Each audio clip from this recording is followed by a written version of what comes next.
Et là, on a comprendre les amis que M. Kamere, na kati ya procès, azaki trop potin.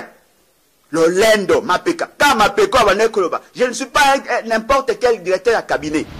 M. Kamere a se comporté, na mutumoko va dire trop imbu de lui-même. Moi, le lendo wana. Kaka nenge tolobi, lokola ba nekoloba, que nazali directeur à cabinet, nazali simple directeur à cabinet, nazali plutôt partenaire à président de la République. Ce qui veut dire que M. Kamere, quand il disait ça, azaki na cadre institutionnel te, azaki na cadre constitutionnel te, azaki na cadre, il y a deal. Ce qui veut dire que le pays a été géré par le deal. Il a été mal géré. Le pays a été mal géré. Bon, moi, M. Kamere, vous voulez quoi? Le président, comment il a pouvoir? 7 mois dans la salle d'action. À ça qui va action pour plaire à la population. Non! La population a imposé, a cristallisé sa volonté dans ce que nous appelons la Constitution. Action nyonso. Okosala. En violation de la Constitution, Osala contre la population, parce que la population a cristallisé la volonté dans ce que nous appelons la Constitution. La difficulté. Les juges posent la question à Kamere. Tu as intervenu en tant que qui? Et Kamere répond à l'Obiboy. J'ai intervenu en tant que directeur à cabinet. Batouba Ololi. Batouba Kamere. Comment vous avez en tant que directeur à cabinet? Mais la fonction, c'est le directeur à cabinet. C'est le directeur à cabinet. Oh non, il était aussi superviseur. Non, il est superviseur de quoi? Superviseur, il y a département, on va payer le cabinet du président de la République. Mais la Constitution ne sait pas que le directeur à cabinet a occupé Kozala, superviseur d'un programme. Voilà pourquoi il y a une difficulté. Maël Nyon sur le Kalinsarazai Nango, Maël Nyon sur quoi? Kamere a commis le quoi à Soso? Le quoi va se payer Soso Maï? Argo, pas commis Kotatabana, le quoi à Moutumoro Maël et Silaï. Donc, au moins, c'est justement parce que on a pris une mauvaise décision et cette décision est même sur la dérive.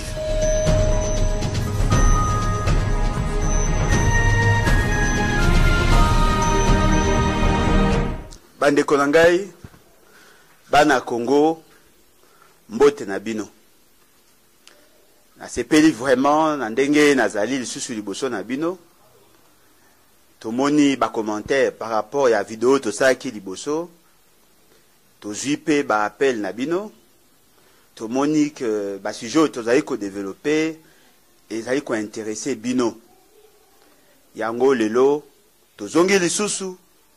Pour Nakosolola, le même sujet pratiquement, mais topé ça va donner à Sika pour que permettre que Ngaïna Bino ensemble, toye bakosala une bonne réflexion. Na émission à Alboso, Tolobaki Boye, que le Lenge Makambo et Salamaki, c'était déjà en violation de la Constitution.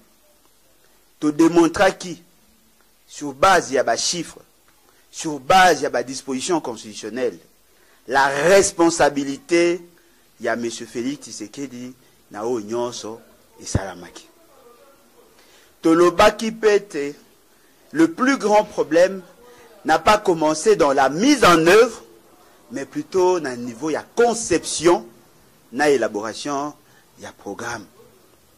To annonsaki pe procès, il y a M. Kamere pour Tolobaki, que M. Kamere azali à Kokangama, et c'est un qui n'a kende pas à juge, juge en opé bayambaki, bandi ko ça la présentation, toyoki, question juge va poser, toyoki d'abord, ministère public n'enga va présenter qui va fait, n'enga juge va poser question, réponse, il y a bateau bazali accusé, n'enga va ça qui va réponse, juste dans une forme et à entrer. Et donc, on a à comprendre, les amis, que les juges, jusqu'à preuve du contraire, bazan élément moussoussouté, en dehors, il y a Oyo, ministère public, à Pessiban. Et donc, on a à comprendre, les amis, que avocat, mingi dakati na bango, bakota ki en possession, il y a ba dossier T. C'est-à-dire que bazaki na ba élémenté, ou bandai ko charger ma client na bango topé l'élément ou ekukaki ko décharger ma client na bango. C'est justement parce que ça soit les plaignants qui est la République, que ce soit Bato Bafundamaki, c'est comme si il y avait une faiblesse à ce niveau-là. Yango Bomoni, Basengaki, en Etali Makambu ya Kamere, Babakisa 1 mois. Les juges Babakisa 1 mois, Bapesi Bango 2 semaines.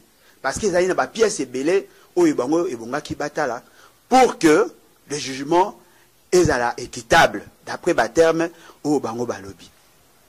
Ce qui veut dire que déjà là, il y a un sérieux problème. Parce que M.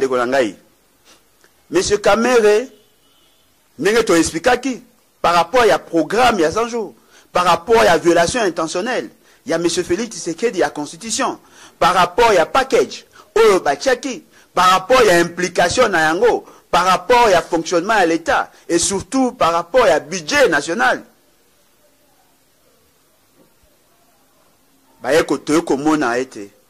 Montant au Bango Bazaï Kolobela, ça n'a rien à voir avec Oyo Sobiso Tolobaki. Et donc, à Liboso et Sengeli Toye Bazaïdine, il a dit que le programme a été mal conçu. Et donc, à Liboso et Sengeli Toye. Mal conçu, pourquoi? Parce que, par étude, il y a faisabilité et Salamaki avec complaisance. Au common timing, ton chronogramme au Bachaki, Toleki. Ce qui veut dire que Batena qui compte, n'a pas contrainte. Batena qui compte, n'a pas intempérité. Batena qui compte, n'a pas élément ébélité.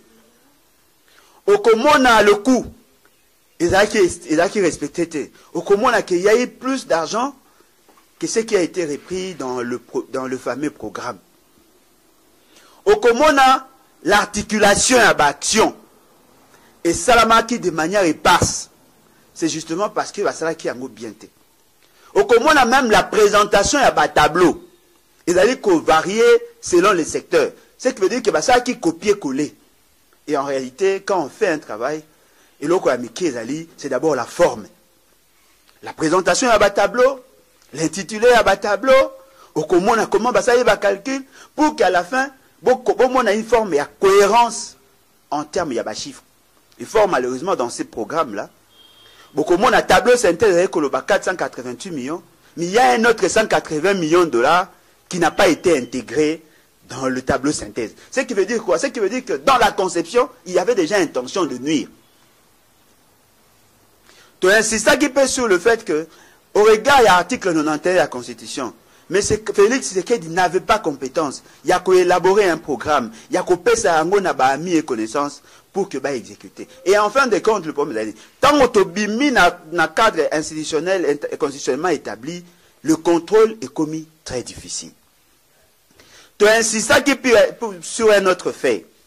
Et ça dit que quand on est dans le programme, pour que le programme est ensemble et à bas projet.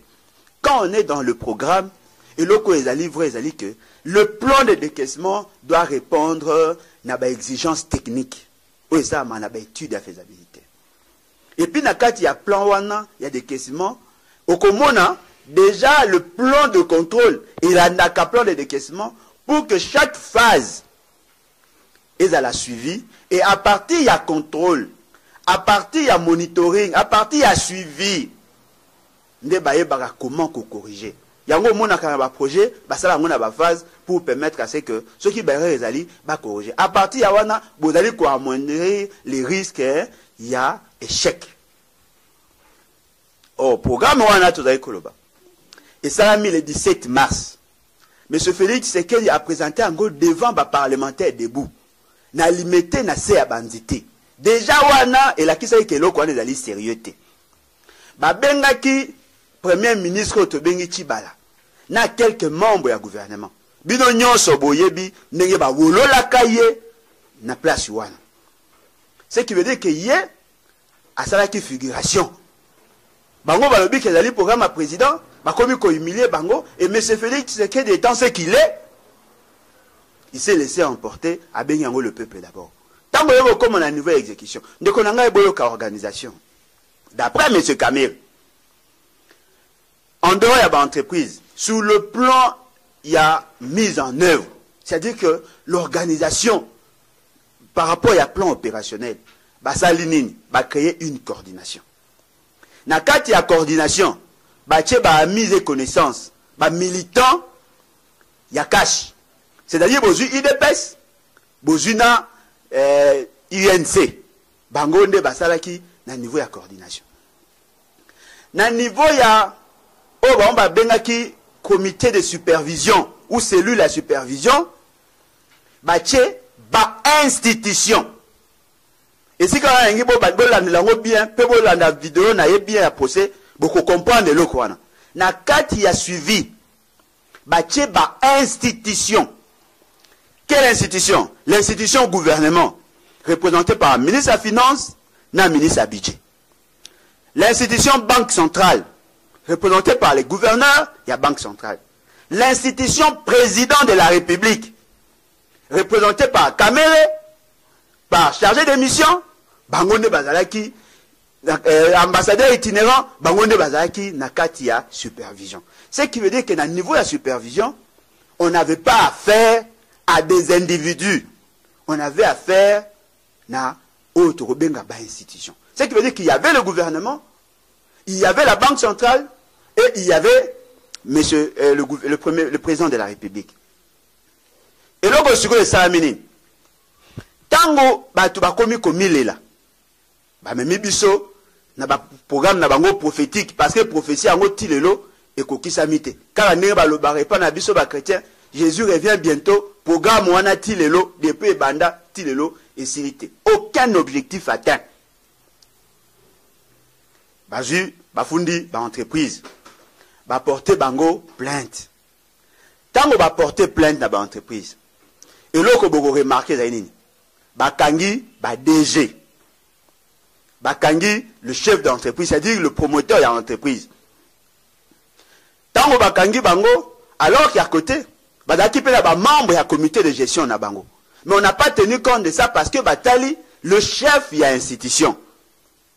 Ne Bayeko Kanga Bango, Bachi Bango. Kuna Siko Nakati, Toyoko Yoka, Bayeko Tanga, Kombo ya Kamere. Oh, Kombo ya Kamere, c'est Tanga Maka déjà. Parce qu'il y a Zaki na comité, il y a supervision. Bandeko nangai, babandi ko samba.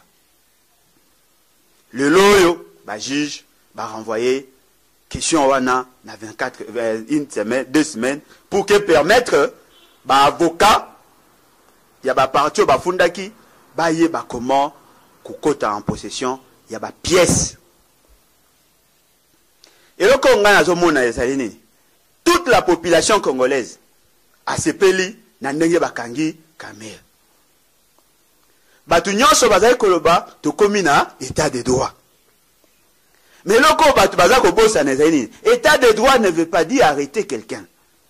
État de droit veut dire kanga mutu sur de faits précis et puis na fait oyo kanga est selon la procédure. Pour qu'en fin de compte, soki l'état de droit est constaté que la procédure n'a pas été respectée. Même ata soki bokomi on a fonté. Bakoki ko relaxer. Bobosa na te bemba. Non pas parce qu'il avait raison, mais justement parce que la procédure n'a pas été respectée. Et nous avons vécu ça en pays. Basali, erreur et belé, beaucoup d'incohérences. Et là, qu'on a compris, les amis, que M. Kamere, Nakati a procès, Azaki trop potin, le lendo, Mapeka, je ne suis pas n'importe quel directeur à cabinet. Et là, qu'on a remarqué, n'est-ce pas, M. Kamere a se comporté trop imbu de lui-même.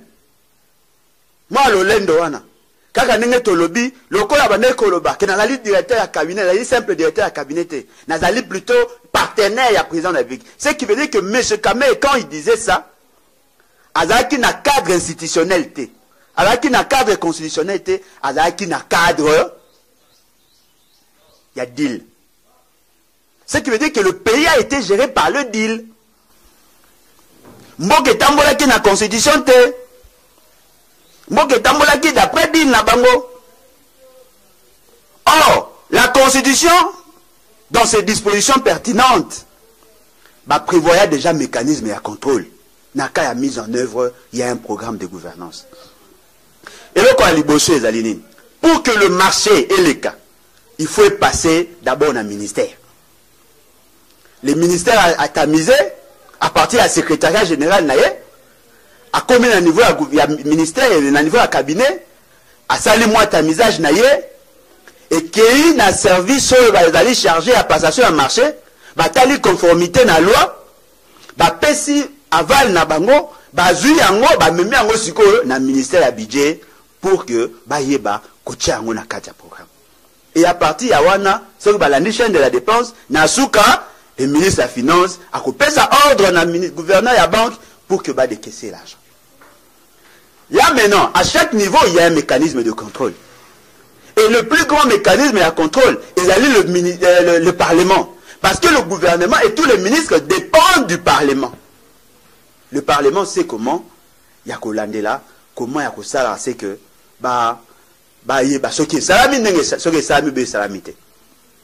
et le Parlement a d'autres instruments. Il y a l'inspection générale, il y a finance. À quoi utiliser l'inspection générale à finance, comme peut M. Félix Tshisekedi, à quoi utiliser l'inspection générale à finance. Tu as la Cour de compte. La Cour de compte peut avoir la capacité à contrôler comment les choses est salami. Comment bon, il y a ce qu'on appelle le cash flow et salami à niveau, il y a compte du trésor. Au long tu as un parlement yémoko. Bazali na député, on a comme ça la contrôle. Si effectivement le programme a été exécuté fidèlement. Et puis pour que ça, il faut la repris na budget. Parce qu'avant d'engager les dépenses publiques, il faut passer impérativement na Parlement. Sauf qui le budget ne prévoyait pas. Et que là, qui n'a qu'à urgence. Qu'est-ce qu'on allait faire? On allait avoir une loi de reddition de comptes. Et cette loi à reddition des comptes, il n'y a que personne qui le gouvernement a effectué des dépenses qui est prévues dans le budget à Libosoté. Il y a un que ça là, c'est que tout y est par la transparence, la traçabilité. Le président de la République, le quoi à cause d'un conseil des ministres, parce que la question d'être statué au niveau du conseil des ministres, il y a la possibilité à surveiller. Ce qui veut dire que si on a un normal, et il y a déjà alerté une semaine après le premier décaissement. Parce que dès que le décaissement a liboso et salami, malamoko est signalé. Mbongo bimi, muto a joué à la qualité. Et puis le ministère concerné, parce que toute activité dans l'État, elle a une tutelle naïe.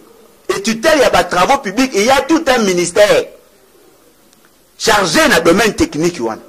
Il y a des occupé l'aspect technique. Budget est occupé par rapport à l'engagement, le ministère de la Finance est occupé par rapport à l'ordonnancement, le gouvernement est occupé par rapport à l'objectif à atteindre, l'institution ou sinon le pouvoir exécutif allait veiller sur le tout, le Parlement allait occupé à comment les choses sont faites pour évaluer l'incidence Nango. Mais tant que M. Félix Tshisekedi a yé, n'a pas continué à Kanyaka, il y a un mounya mouya mbinga mbinga, a bimisi biso na cadre de wana, a mimi biso na deal. Tout comme une anarchie. C'est-à-dire que M. Félix, c'est qu'il a géré biso nenga jakayi de pes. Si vous bino bande konangai, tant que bino bozolo banangai, qu'il y a que ça l'acharnement. Mais un acharnement parce qu'on a mal géré le fonds public. Le pays a été mal géré. Le pays a été mal géré. Bon, moi, M. Kamé, vous voulez quoi? Le président comment il a pouvoir 7 mois dans la sans action, à ça qui va action pour plaire à la population. Non, la population a imposé, a cristallisé sa volonté dans ce que nous appelons la Constitution. Action Nyoso, au Kosala, en violation de la Constitution, aux Kosala, contre la population, parce que la population a cristallisé la volonté dans ce que nous appelons la Constitution.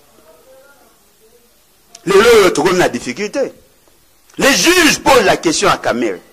Tu as intervenu en tant que qui? Et Kamere répond à l'Obiboy. J'ai intervenu en tant que directeur de cabinet. Batouba-Ololi. Comment en tant que directeur de cabinet? Mais la fonction, c'est le directeur de cabinet. C'est le directeur de cabinet. Oh non, il était aussi superviseur. Non, il est superviseur de quoi? Superviseur, il y a département, on va payer le cabinet du président de la République. Mais là où on a ce que Zakini, a dit, ce qui veut dire que quand il est devant les juges, à Kokaki Kozong en a deal, parce que le deal n'a bango est la constitutionnalité.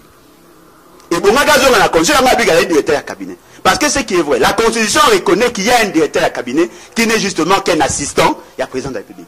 Mais la constitution ne sait pas que le directeur de cabinet a occupé Kozala superviseur d'un programme. Voilà pourquoi il y a une difficulté. Maël Nyon so vokanisaka zali nango, Maël Nyon so quoi? Kamera komi le quoi soso. Le quoi va se payer soso mai. Encore pas komi kotatabana le quoi mutu moko Maël silai. Donc au moins que c'est justement parce que on a pris une mauvaise décision et cette décision est même mise sur la dérive. Ndekonangai moi en tant que scientifique, en tant que Ndekonabino, naza koyoka Sony. Sony pourquoi? Ah, malali boso bakanga directeur à cabinet. C'est normal. Pour directeur à cabinet au regard de la constitution ne peut détourner que la ligne budgétaire, tout le crédit ou la présidence. Mais n'a les aboïtés.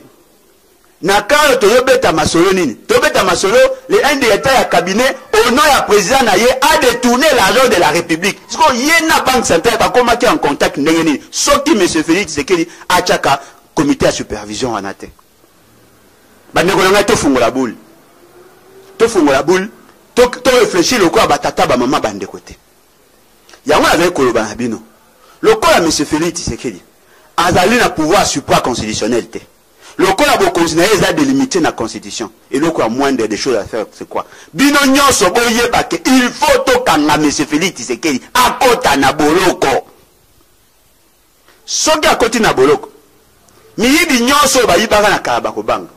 Soki akoti na boloko. Ba miyibi o bakalisi ke bakoyiba lobi bakobanga. Mais ce que j'allais que non, to sacrifier, to tiki caméra kota yemoko, alors que M. Félix Tshisekedi a vu comment lui s'est retrouvé dans tout ça. Ce qui veut dire, nous sortons du cadre de l'état de droit, de commune à état, il y a eu de paix. Et c'est que moi, je ne veux pas. État de droit, et donc au Senga, au Bouki Mibeko, au Koti Boloko. Mais ouais, Abisso est commis que ça, sélection. Kopona. Et puis, il y a le Kam Sangai. Tant que vous avez que c'est un procès, vous c'est pas un point. Kapoza Kamé. Mais est-ce que vous avez dit montante? Sur le près de 240 millions de dollars, oh, il y a ça à Banzela. Bon, qui pète. Bon, qui pète. Pour Nabino, les essentiels étaient essentiels avec les logements sociaux. Makamo est allé gestion un budget. Pour ceux qu'il n'y avait pas de gouvernement, qui a géré le budget?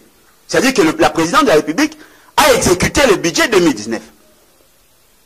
C'est quoi va projet les Aïkikouna? Pourquoi ils allaient exécuter? S'il y a eu mobilisation de fonds, qu'est-ce qui a fait que Mbongo Wana va mobiliser qui et combien national passe Bachaki va affecter quitter? Aucun projet d'investissement est salami, peut-être en dehors, il y a salami, on a te porte la liste centrée essentiellement sur le programme à 100 jours. Le programme à 100 jours est comme un programme à 16 mois. Et ce qui est grave, tu le peux faciliter. Mais vous avez ma beaucoup. Donc, M. Félix a commis, a même mis sur la philosophie, Moutoumoko a zaï kolia, Moussa a zaï kosukola ma beaucoup. Donc, il n'y a pas de bango, la famille Tshisekedi, la famille de PES, ils seront toujours victimes. Bango ne sera jamais responsable de quoi que ce soit. Ils ont co-géré avec Mobutu pendant près de 20 ans. Nasuka babimi clean, bango babimi basantu. Alors que quand ils prenaient des décisions, ils étaient ensemble. Mais ceux qui ont comporté responsabilité, bango la responsabilité. Bango il faut pas l'ongolaka bango. Le deal, oh salami, ils acquis en violation de la constitution. Bande kolangai. Bato bakoyoka, bato bazali na posa ya Congo, bakoyeba ete mutali boso esengeli bakanga, ezali M. Félix Tshisekedi. Soki M. Félix Tshisekedi akangami, akotanga bande de malfaiteurs wana tina suka. Parce que M. Kamer atangi 9 personnes. Atangi 9 personnes. Ambassadeur soki itinérant à Félix Tshisekedi alayi na 4. Conseiller en charge d'infrastructure et autres. Je me souviens, quand on a lancé ce programme, on a une émission na B1 avec l'un de ses conseillers principaux, Yaka Nasnini na B1. On a parlé de ça. Moi, j'ai critiqué. Qu'est-ce qu'il n'a pas dit? Oh non, vous êtes habitués à ça. Nous vivons autrement. Nous avons une autre philosophie. L'essentiel pour nous, c'est de faire quelque chose pour plaire à la population ou pour répondre aux besoins. Quels sont ces besoins-là? Où trouver gain de cause? Nambongo. Yango na gawo senga bino bande kolangai. Bolongo la kobanga, bolongo la fanatisme, bolongo la tribalisme, bolongo la appartenance na bino à parti politique. Tout ça la pression pour afin que M. Félix Tshisekedi bakangaye Asamba Ceux qui vont continuer à boloko, à côté boloko, pour que la vérité ait triomphé. Sans la vérité, il n'y a pas de justice. Pour la vérité, c'est comme si la nyonso, basuka na caméra. Puis on te dit caméra est un. Caméra là, il y a quoi taxi, le quoi recevoir. Mouton te peut que moutou kana biso la li Félix Tshisekedi. Yenda poni caméra le quoi recevoir né. Soki mbonge bumi to kolanda caméra est un. To kolanda yenda ko citer caméra. Siko to la ko sambisa nini. Programme ya 100 jours, tout logement social. Et puis dans le logement social, il y a 57 millions. Et comme il va débat 48 millions, bon, on a 9 millions, on est qui wapi. Il y a un ala au na bino bande kolangai. Bon longo la sentiment, to ponaki changement, to boyi, to ça la rupture avec la volonté à peuple. Ce qui M. Kabila a ça qui nuisance, qui n'a niveau que to bayeye, to longolier, on ne peut plus accepter qu'un autre mini Kabila aya comme biso na bokonzo ya nyamu nyamo ya mbilinga mbili. Ya on a ko senga na bino. Ba o nyonso ba ba patriote. Bo benga biso na 00243 81 250 28 51. Tango za koya, oza ko benga biso. Yeba ke biso toye ko sa politique ya ko caresser batu na poil té. Nous voulons un changement radical et changement il faut ça dans l'immédiat parce que la quasi-majorité de la population congolaise a perdu espoir. Nous avons 2 millions de dollars, 2 milliards de dollars, et ils allaient gérer ma baie. En une année, tous les présidents au Congo, année à Liboso, ça a semblant.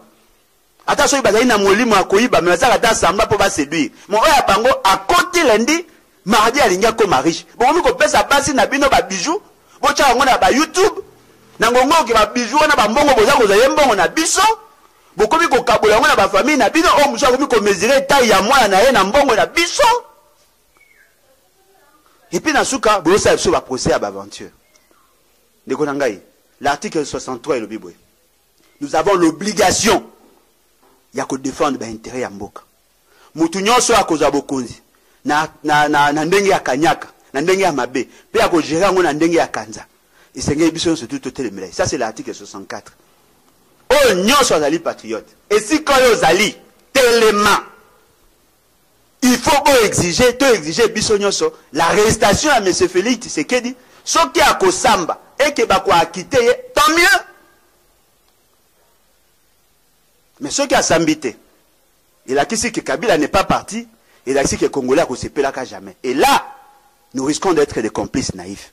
Il y a un adage au Sénat, Boya, to Bengana, to Solola. Biso la nouvelle classe politique de l'opposition, NCPO. Et c'est quand on va Congolo, on va ndimi. Attention, il va aller menacer. Attention, il va aller ça, on va ça. Tondimi. Donc, on tira plus jamais un groupe d'individus va gérer biso le roi tout les balamike. 60 ans après. Mais on a atabino moko. Merci Nandenge Bolandi biso. Et je crois que Malasima, tout ça dans la bino, tant que vous avez réagi, vous pouvez savoir biso par orientation. Tu as pour ça effectivement que Maramé Kende Malam. Pour ça, on a trouvé qu'on soutenir dans une certaine mesure ma condition. Bah le Ngolango à niveau à TGI, bah même à niveau à Cour constitutionnelle. Les juges naturels, il y a ce pseudo-président de la République. Ceux qui te salent en côté, nous serons jugés par l'histoire et bah nabiso Robin nabiso bah lâche. Et c'est que moi je ne veux pas. Il y a un aussi un abino, Tobengana. Merci beaucoup pour la souci nabino à changement et pour votre accompagnement. Merci.